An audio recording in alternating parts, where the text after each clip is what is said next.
കാശിനാഥൻ ഭാഗം 75. രചന അവതരണം ദിവ്യരാജ്. ഫോണിന്റെ സ്ക്രീനിൽ തെളിഞ്ഞു വന്ന നമ്പറുകളിലേക്ക് കണ്ണുകൾ ചലിച്ചവന്റെ. ഇടയ്ക്കൊന്ന് കുറുകിയ കണ്ണുകൾ വീണ്ടും അതിലേക്ക് തന്നെ ഉറപ്പിച്ചു. ഒരു നിമിഷം സ്തബ്ധനായ പോലെ നിന്നുപോയവൻ.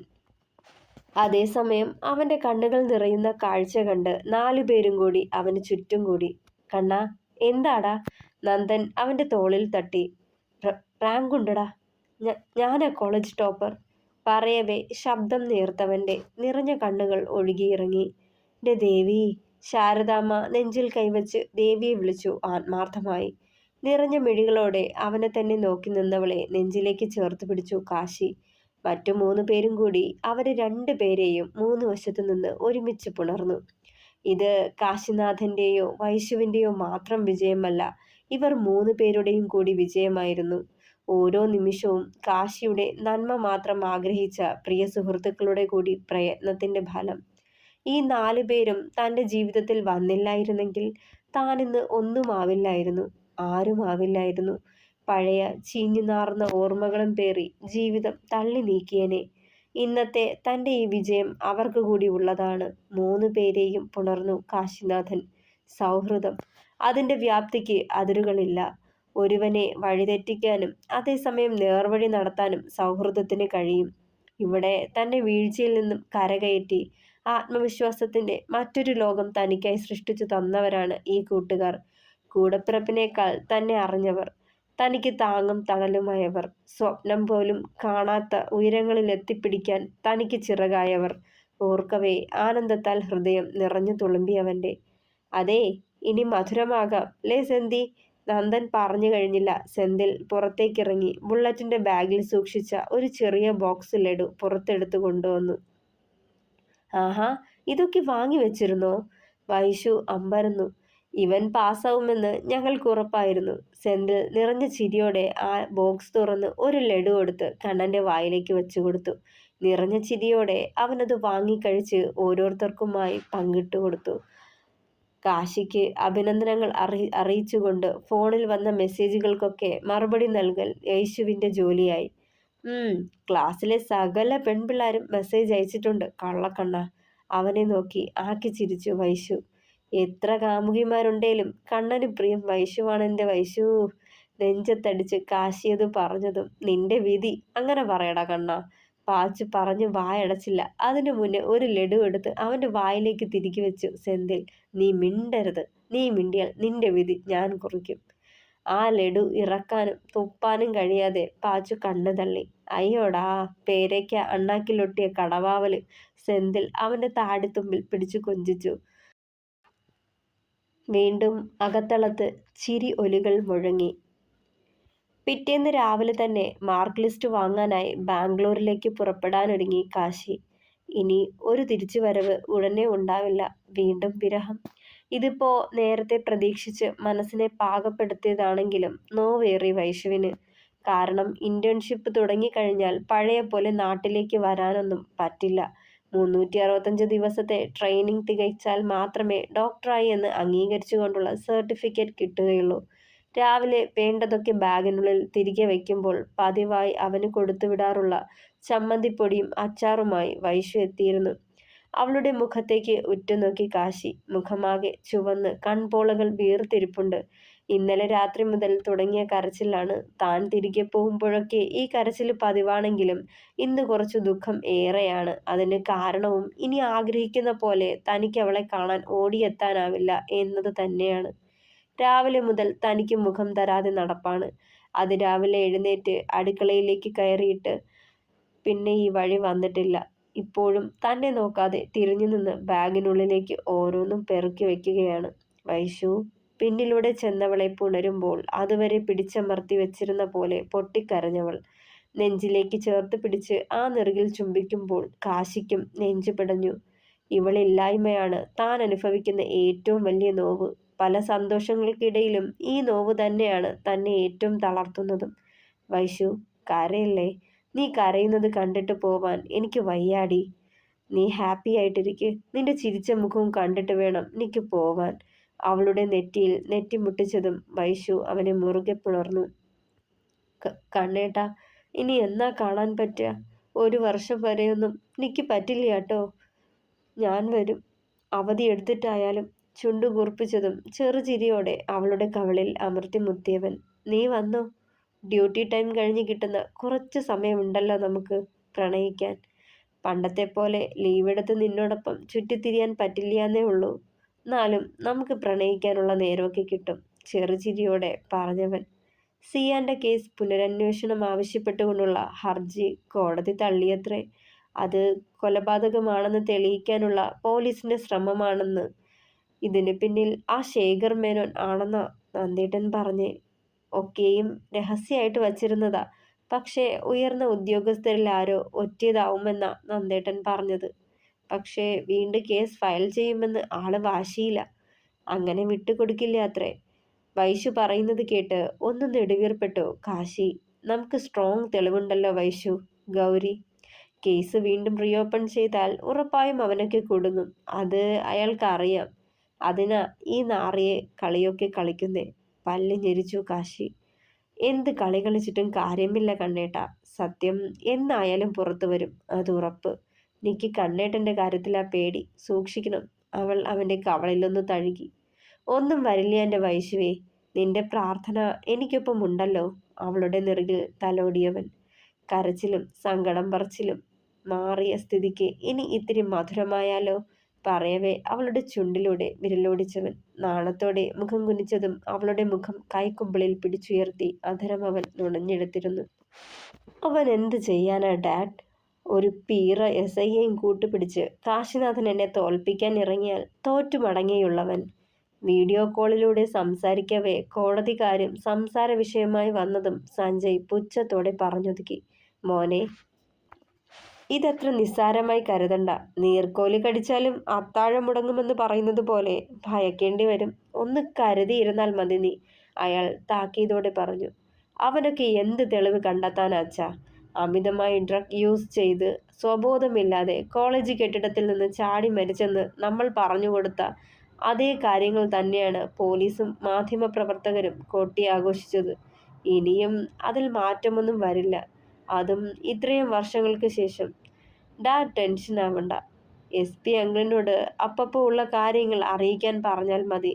ആൾക്ക് നല്ലൊരു തുക ട്രാൻസ്ഫർ ചെയ്തേക്ക്. സഞ്ജയ് പണത്തിന്റെ ഹുങ്കിൽ പറഞ്ഞവസാനിപ്പിച്ചു.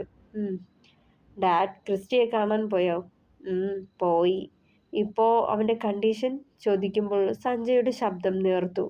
വല്ലാത്ത കഷ്ടമാ അവന്റെ കാര്യം. എല്ലാവരും കൂടി ഒറ്റപ്പെടുത്തി കളഞ്ഞു.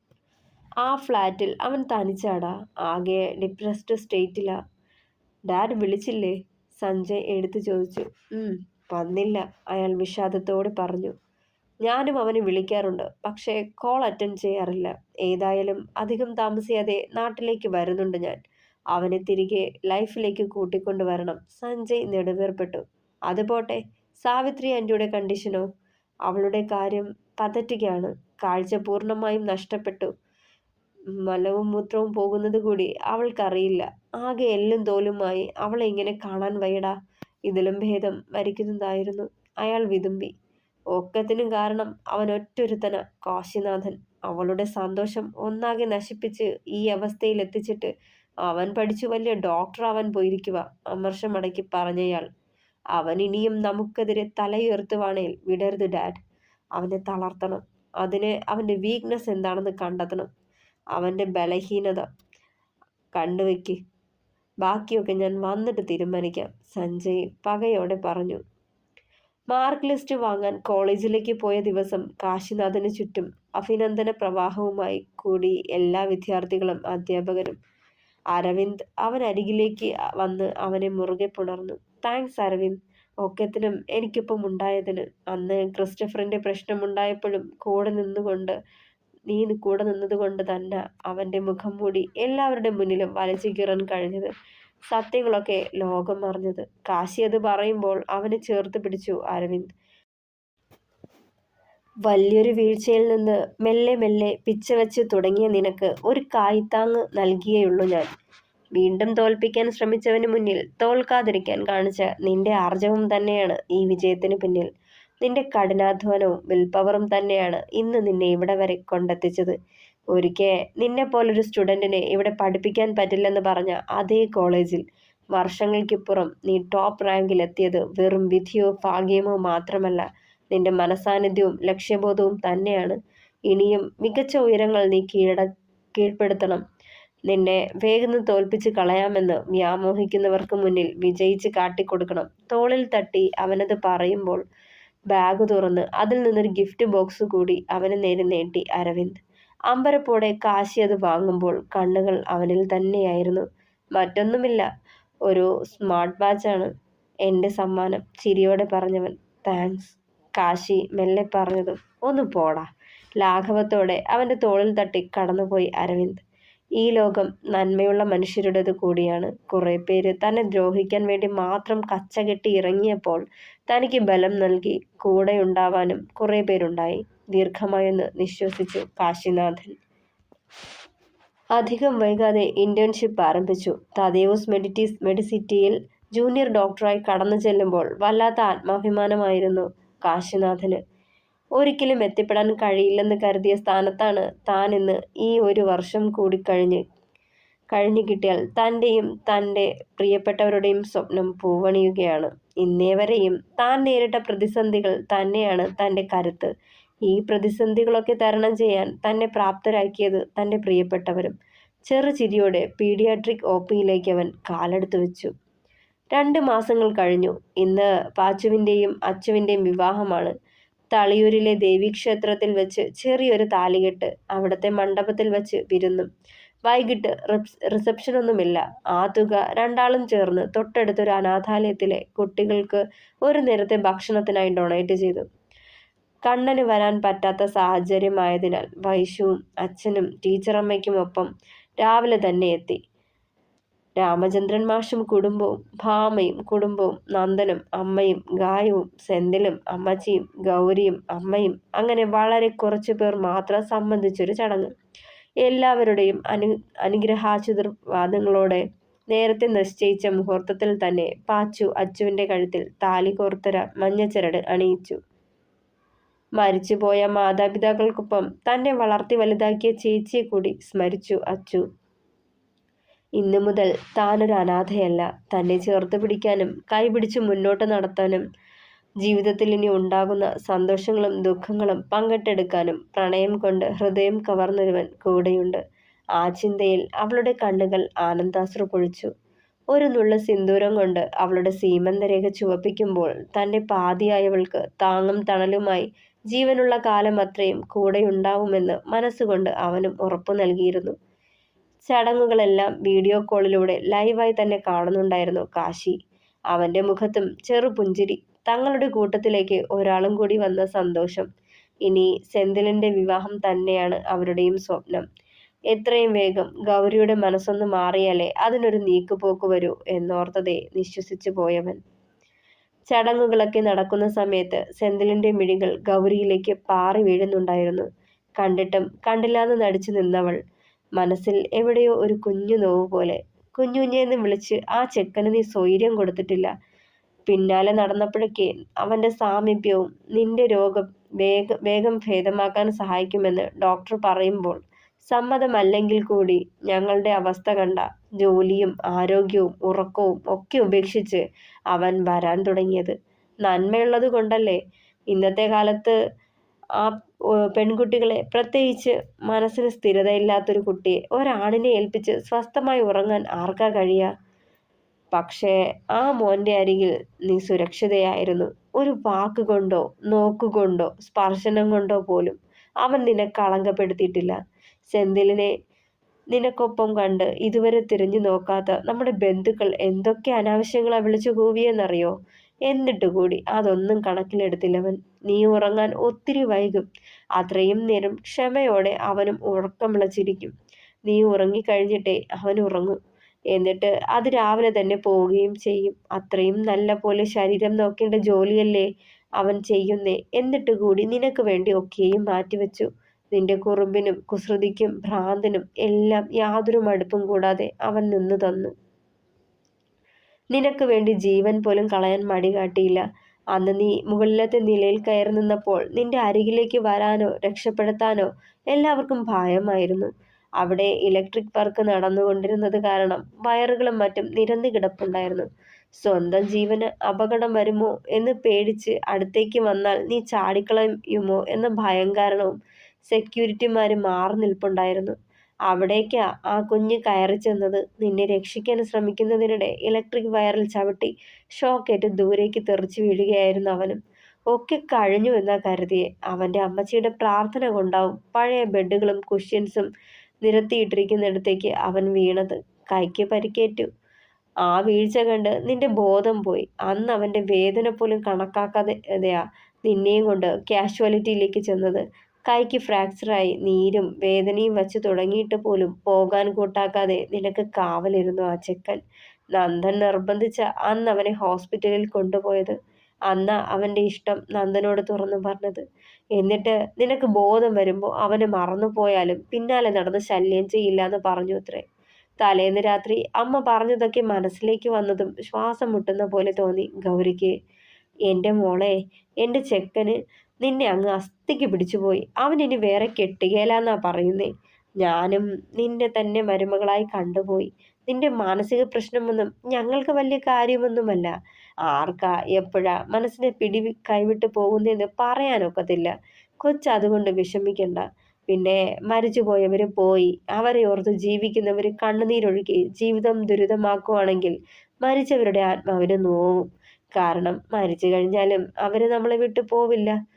പ്രിയപ്പെട്ടവരെ ചുറ്റിപ്പറ്റി നമുക്കൊപ്പം തന്നെ ഉണ്ടാവും. നിന്നെ കുരിശ് വരച്ച് കൈ പിടിച്ച് കുടുംബത്തോട്ട് കയറ്റാൻ നേർച്ചകളും കാഴ്ചകളുമായി കാത്തിരിക്കുവാ ഞാൻ. സെന്തിലിന്റെ അമ്മച്ചിയുടെ വാക്കുകൾ കാതുകളിൽ അലയടിക്കവേ കണ്ണുകൾ നിറഞ്ഞുപോയി അവളുടെ. തനിക്ക് വേണ്ടി എത്ര നാൾ വേണമെങ്കിലും കാത്തിരിക്കും. അതിന് യാതൊരു മടിയുമില്ലെനിക്ക്. തന്നെ മറന്ന് വേറൊരു പെൺകുട്ടിയെ സ്വീകരിക്കണമെന്ന് പറയുമ്പോഴൊക്കെ ആൾക്ക് പറയാനുള്ള മറുപടി ഇതൊന്നു മാത്രമാണ്. വീണ്ടും വീണ്ടും തന്നെ തോൽപ്പിക്കുവാണ് സ്നേഹിക്കാൻ മാത്രം അറിയാവുന്ന ഈ അമ്മയും മകനും. മിഴിനീരുരുണ്ട് കവളിനെ തഴുകുമ്പോൾ കണ്ണുകൾ വീണ്ടും അവനിൽ എത്തി നിന്നു. തുടരും. പ്രിയപ്പെട്ടവരെ, അഭിപ്രായങ്ങൾ പറയണേ. കഥ ഇഷ്ടമായാൽ ലൈക്ക് ചെയ്യുക, ഷെയർ ചെയ്യുക, സപ്പോർട്ട് ചെയ്യുക. താങ്ക്